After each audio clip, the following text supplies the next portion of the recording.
Beginner friendly option sellers के लिए specifically मैं एक ऐसी स्ट्रेटेजी लेकर आया हूं जो बहुत ही सिंपल है। मार्केट स्टार्ट होते से ही 5 मिनट्स के अंदर आपको पता चल जाएगा कि आपको कौन सा ट्रेड लेना है, कॉल सेल करना है या पुट सेल करना है। बहुत ही सिंपल स्ट्रेटेजी है पर बहुत ही इफ़ेक्टिव है। मैंने इसे पर्सनली बैक टेस्ट किया है और मैं आपको ऑन चार्ट्स चलकर बैक टेस्ट करके भी बताऊंगा कितने अमेजिंग रिजल्ट्स आपको इसके साथ मिलने वाले हैं। आइए देखते हैं चार्ट्स पर चल के कैसे हम इसमें स्टॉप लॉस लगाने वाले हैं, कहां पर एंट्री रखनी है, कितने पॉइंट्स का टारगेट प्लान करना है, सारी चीज़ों के बारे में डिटेल में देखते हैं। तो उसके लिए चार्ट्स ओपन करने पड़ेंगे। चार्ट्स के लिए मैं धन का ऑप्शन ट्रेडर ऐप यूज़ कर रहा हूँ। यहाँ पर आके आपको निफ्टी 50, बैंक निफ्टी, जो भी इंडेक्स में आप ट्रेड करते हो उसका चार्ट ओपन कर लेना है। तो निफ्टी 50 में मैं एग्जांपल ले लेता हूं क्योंकि बहुत सारे जन अभी वीकली एक्सपायरी के कारण निफ्टी 50 में ट्रेड करते हैं। तो निफ्टी 50 में हम आ जाएंगे। इसके बाद आपको आना है इस ऑप्शंस डैशबोर्ड में। यहाँ पर आके आपको निफ्टी 50 पर क्लिक करना है और आना है इस पर्टिकुलर बटन पर जहाँ पर आपको कैंडल्स दिखाई देगी, उस पर एक बार क्लिक कर लीजिए। अब यहाँ पर आने के बाद आप देख सकते हो कि किस प्रकार से मेरा चार्ट दिख रहा है। आपका अलग दिख रहा होगा, सिंपल और ज़्यादा कुछ नहीं। आपका ये जो बैकग्राउंड है वो वाइट कलर का होगा और ये जो ब्लैक कैंडल्स आपको दिख रही है ये रेड कलर में दिख रही होगी, तो मैंने रेड कलर को ब्लैक करके रखा है। बस इतना ही डिफरेंस है, बाकी आप ज़्यादा कंफ्यूज मत हो जाइए। ग्रीन कैंडल का मतलब है बुलिश कैंडल और ब्लैक कैंडल जो आपको दिख रही है उसका मतलब है बियरिश कैंडल। बस इतना ही फ़र्क है। तो अब हमें देखना है कि क्या करने वाले हैं। तो सबसे पहले ना दोस्तों मैं इसे लैंडस्केप पर कर लेता हूँ ताकि आपको चार्ट अच्छे से दिखाई दे। तो यहाँ पर क्लिक करके मैं इसे लैंडस्केप में कर लूँगा। अब जैसे ही ये लैंडस्केप में आ जाता है आपको सबसे पहले ऐड करना है इसके ऊपर इंडिकेटर। तो इंडिकेटर ऐड करने के लिए दोस्तों हम क्लिक करेंगे ये एफएक्स के ऊपर, जहाँ पर आपको इंडिकेटर्स दिखाई देगा, उस पर क्लिक कर लीजिए। क्लिक करने के बाद आपको सर्च करना है इस सर्च बार में मूविंग एवरेज एक्सपोनेंशियल। तो सिर्फ मूविंग भी अगर आप डाल दोगे और थोड़ा नीचे स्क्रॉल करोगे तो आपको मूविंग एवरेज एक्सपोनेंशियल का बटन मिल जाएगा। उसके ऊपर आपको क्लिक करना है एक बार, तो ये हमारा मूविंग एवरेज अप्लाई हो जाता है। अब हम इसमें थोड़े मॉडिफिकेशंस करेंगे। तो यहाँ पर ये जो आपको इंडिकेटर दिख रहा है उसके ऊपर एक बार टैप कीजिए। टैप करने के बाद ये जो सेटिंग्स का बटन है उस पर क्लिक करके आपको ये जो लेंथ है उसे सबसे पहले 20 पर सेट करना है। कितने पर करना है? 20 पर इसे सेट करना है।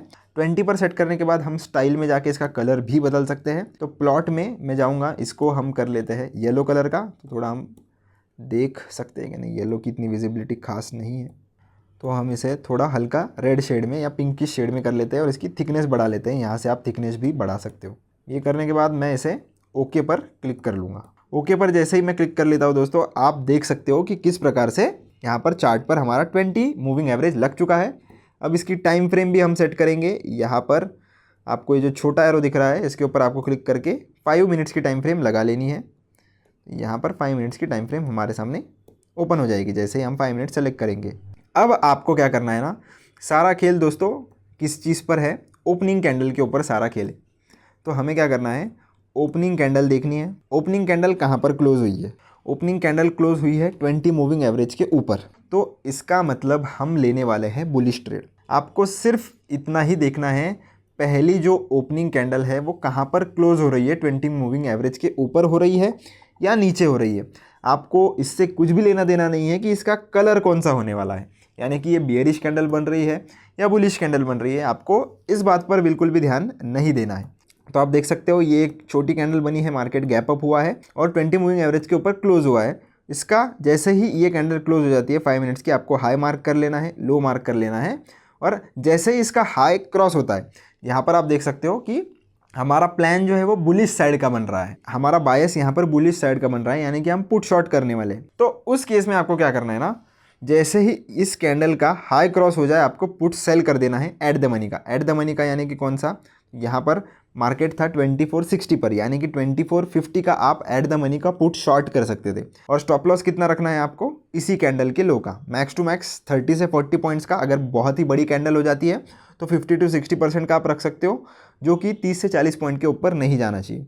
तो यहाँ पर आप देख सकते हो स्टॉप लॉस हिट हुआ है हमारा। फिर से चलते हैं पीछे, यानी कि इसके एक दिन पहले हम चलते हैं और देखते हैं उस दिन क्या हुआ था। तो थर्ड को हम देख लेते हैं। तो थर्ड की ये जो पहली कैंडल थी, यहाँ पर ये कैंडल हमारी क्लोज हुई थी मूविंग एवरेज के ऊपर, पर उसका लो कटा है। तो हमारा बुलिश बायस था पर लो कट हुआ है, इसलिए इस दिन हम ट्रेड नहीं लेंगे। फिर से चलते हैं 2 तारीख पर। 2 तारीख पर आप देख सकते हो मार्केट गैप अप ओपन हुआ, एक इन्वर्टेड हैमर बनाई पर ऊपर क्लोजिंग हुई है। तो जैसे ही इसका हाई कट होता है आपको इसी कैंडल का लो स्टॉप लॉस रख के आपको पुट शॉर्ट कर देना है। पुट आप कहाँ का शॉर्ट करते, तो 23,800 के आसपास का आप पुट शॉर्ट करते। आप देख सकते हो कितना प्यारा ट्रेड आपको मिला है। वो एक स्टॉप लॉस आपका हिट भी होता। यहाँ पर आप मिनिमम से मिनिमम 1:5 या 1:6 लेकर ही निकलते, क्योंकि पुट सेल किया था आपने, आपको टेंशन ही नहीं था। अगर मार्केट कंटिन्यूसली ऊपर गया है तो पुट के प्रीमियम वैसे भी इतने स्ट्राइक नहीं हुए होंगे। तो आप बस इमेजिन कर सकते हो कि कितना प्यारा ट्रेड आपको यहाँ पर हाथ में लगा था। पर आपको स्टॉप लॉस कैसे लगाना है, उसी कैंडल का लो का स्टॉप लॉस लगाना है। और अगर आपका स्टॉप लॉस हिट हो जाता है क्लोजिंग बेसिस पर, यानी कि अगर आपके इस कैंडल के नीचे कैंडल दूसरी क्लोज हो जाती है, तभी आपको स्टॉप लॉस एक्सेप्ट करना है। 1:2 का आप मिनिमम टारगेट रख सकते हो, 1:3 का भी रख सकते हो, या आप ऐसा कर सकते हो कि 1:2 अगर आपका अचीव हो जाता है उसके बाद आप आपका स्टॉप लॉस जो है वो ट्रेल करते चल सकते हो, या इस 20 मूविंग एवरेज पर ही आप इसे ट्रेलिंग भी कर सकते हो कि जब ये 20 मूविंग एवरेज को तोड़ देगा तब आप ट्रेड एग्जिट कर लेना। तो डायरेक्टली आपका ट्रेड यहाँ पर एग्जिट होता। तो बहुत ही प्यारा सेटअप है दोस्तों ये, और बहुत ही सिंपल इफेक्टिव है। कोई प्राइस एक्शन का लेना देना नहीं है, कोई ज़्यादा इंडिकेटर हमें नहीं लगाने, कुछ ज़्यादा दिमाग नहीं लगाना, बहुत ही सिंपल स्ट्रेटेजी है। हाँ, ऑब्वियसली इतनी इसकी 100% एक्यूरेसी नहीं है, 50 to 60% के ऊपर ही इसकी एक्यूरेसी है। पर जब ट्रेड्स लगते हैं तो बहुत बड़े बड़े लगते हैं। और पीछे चलते हैं, हम बैक टेस्ट इसे कर लेंगे। तो 31 के दिन भी आप देख सकते हो मार्केट गैप डाउन खुला, नीचे क्लोज हुआ। ये जैसे ही लो कटा आप यहाँ पर इस कैंडल के आसपास में एंट्री ले सकते थे। 1:2 आपका इजीली अचीव हो गया। अगर आप 1:2 के बाद ट्रेल भी कर लेते कॉस्ट टू कॉस्ट पर आपका स्टॉप लॉस, तो भी आप कॉस्ट टू कॉस्ट निकलते, आपको लॉस तो नहीं होता। फिर से हम और पीछे चलते हैं। यहाँ पर आप देख सकते हो मार्केट नीचे की तरफ बंद हुआ। इस कैंडल के लो टूटते से ही आप एंट्री बना सकते थे, पर यहाँ पर आप देखोगे तो पहली कैंडल जो है वो थोड़ी बड़ी है, तो 50 to 60% का ही हम जो है वो स्टॉप लॉस देंगे। तो यहाँ पर भी ऑलमोस्ट 1:1.5 आपका अचीव हुआ है। तो आप क्या कर सकते हो, 1:1 जैसे ही आपका अचीव हो जाता है आप आपका स्टॉप लॉस ट्रेल कर सकते हो कॉस्ट टू कॉस्ट पर। तो इससे क्या होगा ना, आपका जो स्टॉप लॉस हिट होने का जो चांसेस है वो थोड़े कम हो जाएंगे। यहाँ पर पहली कैंडल ओपन हुई, 5 मिनट की मूविंग एवरेज के ऊपर क्लोजिंग हुई। जैसे ही इसका हाई कटा, जैसे ही इस वाले कैंडल का हाई ऊपर की तरफ कट हुआ, आप एंट्री ले सकते थे। इसी कैंडल के लो का अगर आप स्टॉप लॉस रखते तो 1:2 1:2.5 आपको इजीली मिल जाता। बहुत ही सिंपल स्ट्रैटेजी है दोस्तों। पर आपको उस दिन बिल्कुल भी ट्रेड नहीं लेना है दोस्तों। जैसे आप देख सकते हो यहाँ पर एक डोजी बनी थी मार्केट में 24 के दिन। तो मार्केट कहाँ ओपन हुआ, मार्केट यहाँ पर ओपन हुआ। ओपन होने के बाद मार्केट ने एक डोजी बनाई, डोजी बनाने के बाद ऊपर की तरफ ही क्लोजिंग दी है, पर ब्रेकडाउन नीचे की तरफ आया है। तो इस केस में आपको ट्रेड नहीं लेना है। इस केस में आपको उस दिन मार्केट में अवॉइड करना है। स्टॉप लॉस मैंने आपको बताया है 30 to 40 पॉइंट्स का रखिए, स्ट्रिक्ट स्टॉप लॉस रखिए। 30 to 40 पॉइंट्स के बाद अगर कोई भी कैंडल आपके स्टॉप लॉस के नीचे क्लोज हो रही है, इसका मतलब आपका स्टॉप लॉस हिट हो चुका है। आपको एक बार के लिए तो भी इससे निकल जाना है, उसमें नहीं टिके रहना। जैसे यहाँ पर आप देख सकते हो ये ऊपर कैंडल बना, हाई क्रॉस हुआ, पर यहाँ पर आपका स्टॉप लॉस कहीं पर भी कैंडल क्लोज नहीं हुई है। अगर आप नीचे से देखोगे, इसको हम हॉरिजॉन्टल रे सेलेक्ट करके इसका हाई और लो मार्क कर लेते हैं पहले कैंडल का। तो हमने यहाँ पर ये दिया, और ये जो हॉरिजॉन्टल रे है वो भी हमने यहाँ पर ऊपर की तरफ लगा दिया। अभी आप देख सकते हो कि यहाँ पर एक रेड कैंडल नीचे इसके क्लोज हो गई थी। तो यहाँ पर आप एक बार के लिए निकल सकते हो, कोई बड़ी बात नहीं है। क्या हो जाएगा, एक स्टॉप लॉस आपका हिट हो जाएगा। पर अगर आप ऐसे सिचुएशंस में भी टिके रहोगे तो आपको फ्यूचर में बड़े बड़े लॉसेस हो सकते हैं, क्योंकि ऑप्शन सेलिंग अगर आप कर रहे हो तो आपको हमेशा याद रखना है आपका लॉस का पोटेंशियल हमेशा अनलिमिटेड होता है थियोरेटिकली। तो इसीलिए बड़े नुकसान से अच्छा है कि आप छोटा स्टॉप लॉस दे के निकल जाओ। क्या हो जाएगा, क्या ज़्यादा से ज़्यादा आपको एक स्टॉप लॉस देना पड़ जाएगा। आप री एंट्री ले लेना, जब इसका हाई कट जाए आप यहाँ पर वापस से री एंट्री ले सकते थे। आप देख सकते हो 1:2 वापस से 1.5 या आपका अचीव हो गया है। तो ऐसे आपको आपकी साइकोलॉजी जो है वो बनानी पड़ेगी, क्योंकि अगर आप आपके रूल्स को फॉलो नहीं करोगे ना तो पोटेंशियल लॉस जो है वो आपका हमेशा ज़्यादा रहेगा पोटेंशियल प्रॉफिट से।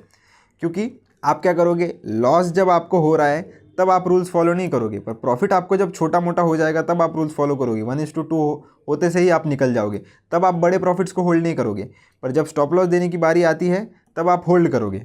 तो एग्जैक्टली उल्टा करना होता है दोस्तों। प्रॉफिट्स को आप जितना चाहो उतना बड़ा मूव कैप्चर करने का ट्राई कीजिए, पर जब कभी भी स्टॉप लॉस हिट हो रहा है निकल जाने का।